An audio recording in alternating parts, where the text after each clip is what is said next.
My name is David Gemmel. I'm the General Manager and PGA Professional at Turnhouse Golf Club in Edinburgh. I've been there in post about 2 years, and I've been a qualified PGA Professional for over 20 years and a qualified certified club manager for over 3 years. Kevin asked me to speak today on the first part of my career, but also the second part of the career, which in my mind they both combine together. We're going to talk today about the role of the modern PGA professional, a little bit about what that qualification means and how that qualification can help the business that you're in. The training involves, as I've said, 3 to 5 years of intensive training, but the subjects that are covered include business, all aspects of business, coaching, sports science, which is a new one to us because we didn't do that. And when the assistants asked us about it, then we say speak to your tutor. Tournament management, leadership, retailing, and equipment technology. All these things put together produce this highly trained individual, but an expert in certain fields that is going to benefit the club. Partnership. The first thing that you'll have to do is work together, which is a problem at times. So getting the right pro and the right type of pro is key. There's a couple of different routes that clubs go down.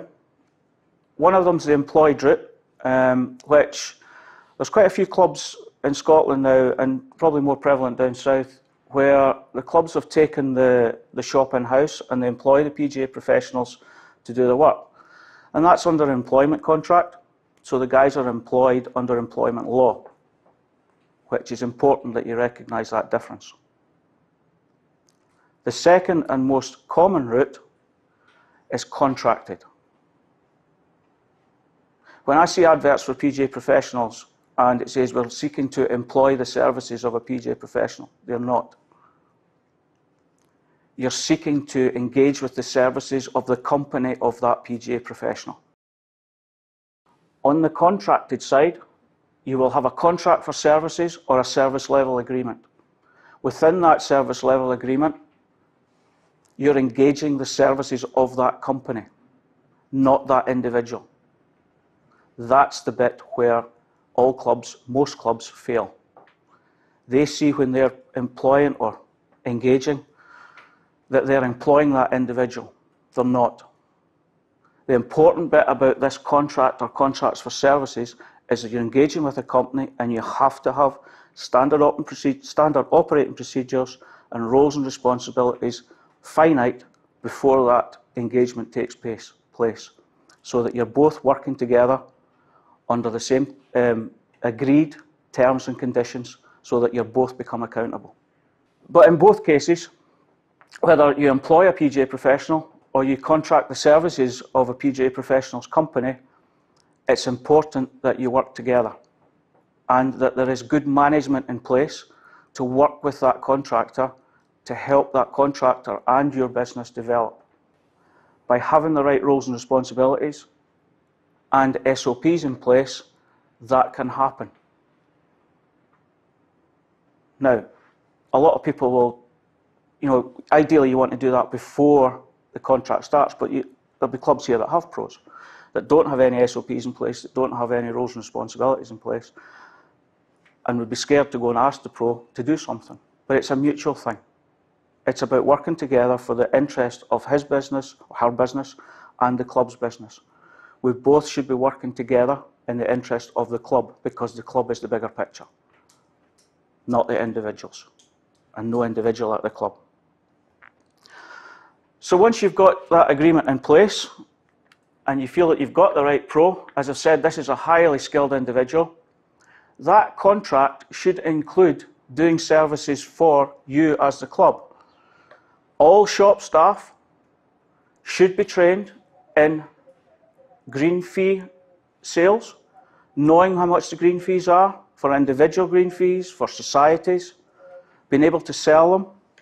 They should be trained in what all your membership prices are, what's involved with becoming a member. They should be trained in all your corporate sales. They should be trained in the function side of the golf club, the F&B side of the golf club, and then, more importantly, they should be on board with your mission statement and the ethos of the club and selling the club on your behalf. Product knowledge. If you walk in and ask them about a driver, they're going to tell you the benefits of that driver. You should be able to walk in and ask them about your club and the benefits of being in that club. These first ones will obviously seem to benefit the club, but they actually benefit the business as well, the pros business as well, because anything that they sell within that is going to attract more business. But what they will do as part of their business, well, they'll deliver high standards of customer service. They are the first point of call. They are the people that your visitors will see first, mainly. And that is where your first impression needs to be. So delivering high standards of customer service throughout the business is key. And that's the first stage of setting the tone. Coaching and development. I can't stress this enough. Golf clubs are limited with facilities, but there's always a place for a net. There's always a place for nets. You have to give them the opportunity to develop. Coaching and development is key to retention and recruitment. Programs like Club Golf, Get Into Golf, hugely successful and hugely part of the development of your club. Adult and junior beginner programs. Junior beginners for the future, adult beginners for here and now. Adult beginners bring income to your club. Junior beginners and junior golf brings memberships of the future. Retail. A retail service retains confidence, retains membership, because people want to come and spend money at the club. People want to come to the club. Equipment technology, that's one of the highly skilled parts of the job. That's now more prevalent. It used to be the case 20 years ago, you walked in, you picked up a club, walked out and said, thanks very much, that'll suit me. It doesn't happen now, or shouldn't happen now. Everybody that buys a piece of equipment should be custom fitted and should have that service. Industry knowledge, they should be the first point of call for any questions about the industry. They should be up to speed of all aspects of the industry. And you should have confidence in them. They should breed confidence in the club. Bringing all this together, the previous slide and this slide, you can see how having that first point of call, that environment as the pro shop, can set the tone for your club and bring together all of these things. So if you get all that correct, what should happen and will happen, you'll increase footfall, the secondary spend will increase. So although people might be coming out to spend money at the club or have a lesson, the environment will be good. They'll want to spend time there, they'll want to stay there, so they might go in and have a drink. Remember, it's not just members that a good pro shop will attract. It's customers from all over. And these customers are potential members or potential visitors, societies, that you need to try and trap. It'll enhance your reputation for both businesses, but on the whole, enhance the reputation of the club. Recruitment becomes easier because it's an easier environment to bring people into. Customer service is high. Questions are answered. Retention percentages go up. People want to stay. They don't want to leave. Retention is harder than recruitment.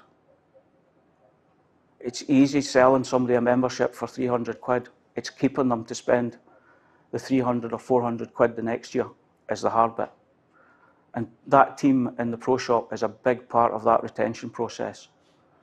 And overall, you should see your income streams increase. So, to summarise, first of all, you've got to decide what type of pro or business you want to engage with to help your business as a golf club. Agree your terms, mutually agree your terms. That's the important bit, mutually agreed terms. Manage the partnership. If the partnership is not managed, problems will happen. Ideally, if you don't have a GM or a manager that's in place that's running the whole club, then a specified person on the board needs to manage the professional contract and that position. It's no different than having a house convener that would manage your catering organisation operation. And then you will see the growth. If you get all that right, and you have a partnership, and you have a good partnership, you will see growth. And I put this last bit in. This is one of the PGA strap lines. You could have the right pro in the right place at the right time. But the biggest thing is working together and agreeing things together will give both businesses rewards. Thank you for listening to me. Well done, Dave. Don't go anywhere.